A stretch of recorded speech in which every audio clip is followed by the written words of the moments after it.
Pelle Larsson is the next Alex Caruso. The two are so similar in so many different ways where I believe the next step of development for the second round pick out of Arizona is to become a player very like Alex Caruso. I am Nick Roloff. This is the Heat Report. And the more I watch him from the film this past year as his rookie in the Heat system in terms of Summer League and now him leading Team Sweden at Eurobasket, I just see another variant of Alex Caruso. The play style, the physicality, the size, the defensive prowess.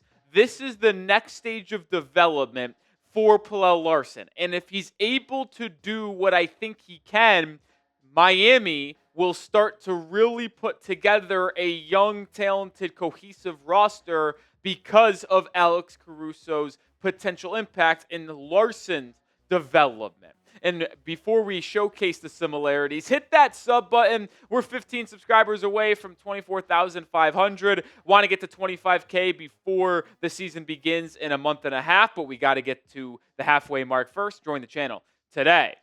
As we look at the two players and start with the size similarities, both players are about 6'5". Now, Larsson technically weighs more, but I also don't believe that Alex Caruso is only 190. He looks way bigger than that. And they both have similar wingspan. So as we first start the comparisons, first of all, when they're on the court, they're almost identical. They are almost built the exact same. And when you watch Larsson and Caruso, they are both able to defend a lot of different positions, which we'll get to here in just a second. But let's take it back to their rookie seasons. Larsson just a year ago, Caruso's all the way back in 2017-2018 as a member of the Los Angeles Lakers. Caruso appeared in 18 less games, but the numbers are eerily similar. About the same rebounds per game. Larsson averaged one more point. They shot basically the same percentage from the field. Larsson was slightly better from beyond the arc. So very limited roles offensively for the two players in their rookie seasons, but both did about the same with those opportunities. Let's look at the defensive comparison as rookies. They averaged about the same stocks per game. What is stocks? It is blocks plus steals in a game. It's 0.7 for Larsson, 0.9 for Caruso. Now, Caruso did have a much better defensive rating as a rookie, 100.8 in comparison to Larsson's 108.7.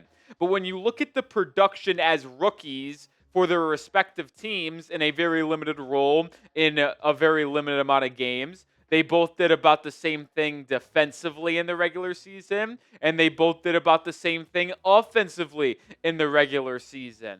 So you watch these two players' roles as well. Most of it was off the ball, athletic, high energy, effort, defensive guys coming off the bench as the 8th, 9th, 10th man for that specific game. More coming here, but pin comment on today's show. What is Pelle Larsson's NBA ceiling? It might be Alex Caruso. Maybe it's higher. Let me know your thoughts down in the comment section. But the more I ask myself, why do I believe they are similar? It goes beyond the pure statistics that we have shown already in this show. Yeah, they have similar stats, but they already have the same exact play style on offense and on defense. Let's not look back at the rookie season for Larsson and Caruso. Instead, let's look at Larsson's rookie season compared to Alex Caruso's past season, which I think we could all agree on is Alex Caruso's best year of his career, where he was the 6th man, helped lead the Thunder to a championship, and shot 40% from three. Look at the usage rates. Both have a similar spot-up percentage, 41.2 to 38.6. Both are used a ton in transition, 24.3%, 21% for Larsson. They both exactly have the same cut percentage, and then Larsson was used, a little bit more as a pick-and-roll ball handler.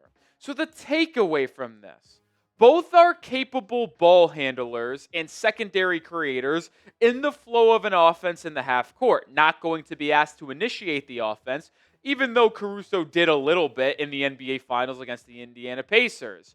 But they are both served best making timely cuts, getting out in transition, and being able to knock down three-point shots off the catch when they get open looks because a player like Shai Gilgeous-Alexander, Tyler Herro, Bam Adebayo, Jalen Williams creates for them. So they play in such a similar style offensively, and you watch them work defensively, and you just start to get even more like, oh my, Caruso just does it at the highest level in comparison to Larsson, but they play the exact same way and in the same exact role, which is why I believe, and we'll get more into it, Larsson can get to that pantheon of type of players if he develops correctly. More coming here in a second, but this episode is brought to you by Prize Picks, and I make decisions every single day, and if I make the right decisions on Prize Picks, I can cash in and make myself get paid. Don't miss any of the excitement this football season while we wait for basketball season, where it's good to be right. You can take more or less on Saquon Barkley, Joe Burrow, Patrick Mahomes. It's so simple. You just pick more or less on 2 to 6 player stat projections. If you get your picks right, you could cash in. Prize Picks invented the flex play, which means you can still cash out if your lineup isn't perfect. You can double your money even if one of your picks does not hit. I have an entry in for the first game of the professional football season. More than CeeDee Lamb receptions, more than that half a passing yard. Take advantage of the discounted stat projection from Prize Picks. I'll pair that up with more than on Devontae Smith touchdowns. I think he reaches pay dirt, as well as less than Javonte Williams rushing attempts. I think the Cowboys are going to have to throw the ball a lot in this game. Download the app today. Use code CLNS to get $50 in lineups after you play your first $5 lineup. That is code CLNS to get $50 in lineups after you play your first $5 lineup. Prize Picks. It's good to be right. So, we talked about Larsson and Caruso's offensive usage rate this past season. How about their defensive assignments? Because both players are the same size. They're versatile defensively. Well, look at how it is evenly spread out. Now, Caruso is certainly the more versatile player as he can guard centers, power forwards, small forwards, shooting guards, and point guards. You watch Larsson, he usually stays in between the ones, the twos, and the threes, but did do a little bit of work on power forwards this year, guarding them for 13.8% of the time. It just further illustrates when you put the two of them side by side in their usage rate, their measurements, their defensive assignments, that they are just the same mold of player. Just Caruso does it at a much higher and efficient rate right now. And I am not trying to sit up here and act like Alex Caruso this past year is what Pelle Larsson will be this next season. He will not go from a rookie playing in a limited role to the Alex Caruso we saw last season from year 1 to year 2. But this is the type of trajectory he is on because the similarities are just so striking. And I want to give some love to Larsson as well because he helped Sweden advance in Eurobasket from the group stage to the knockout stage, round of 16, for the first time in the history of Sweden basketball. Now, I will say it's a little bit of a fraudulent advancement. They went 1-4 in group stage, and they somehow still made it, thanks to Montenegro and Great Britain being somehow worse. But Larsson played really well for Sweden. He averaged 19.8 points per game. He did miss a group stage game, but in the 4 games he played, he was awesome. He's the leader of that team. He's the best player on Sweden, and he is showing it on a daily basis when they are playing in these group stage events. And I'm excited to watch him play in a knockout March Madness elimination style tournament starting this upcoming weekend. Now, when you look at Pelle Larsson and you think about, okay, how can he get closer to that Alex Caruso mold that I am projecting? Well, it all starts with the three-point shot, in my opinion. We just showed in Eurobasket he's shooting 25.8% from beyond the arc. Well, you look at last year in his rookie season, he shot 33.8%, below league average. Not very good in Eurobasket.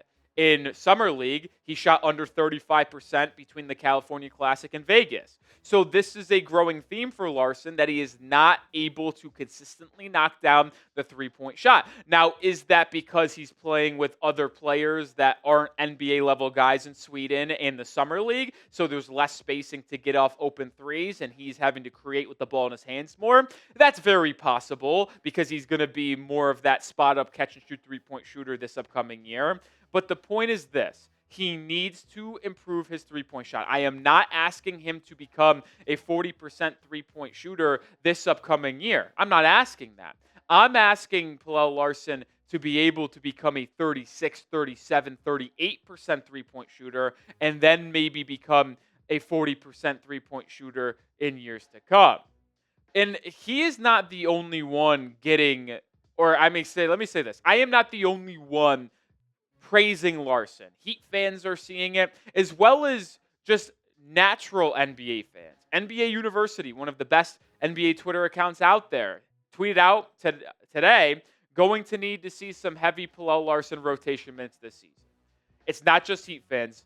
There is people nationally who watch a lot of basketball looking at Pelle Larsson and forecasting a potential breakout. Now, I don't think a breakout is averaging 15 points a game. That's just not Larsson's play style, and it won't be his role in what he's asked to do for the Heat this season. But being a legit rotational guy, eighth man off the bench behind Davion Mitchell and Nikola Jovic, absolutely. I projected this for a while. I think Larsson is the eighth man. I would play him over Jaime Jaquez Jr. That's how much I believe in Pelle Larsson's ability to impact the game both offensively and defensively. That'll do it for this edition of the Heat Report. Like I said earlier in the video, hit that sub button. We're on the road to 25K subs, daily content, whether it's news, rumors, or player breakdowns like this one. Join the channel right now.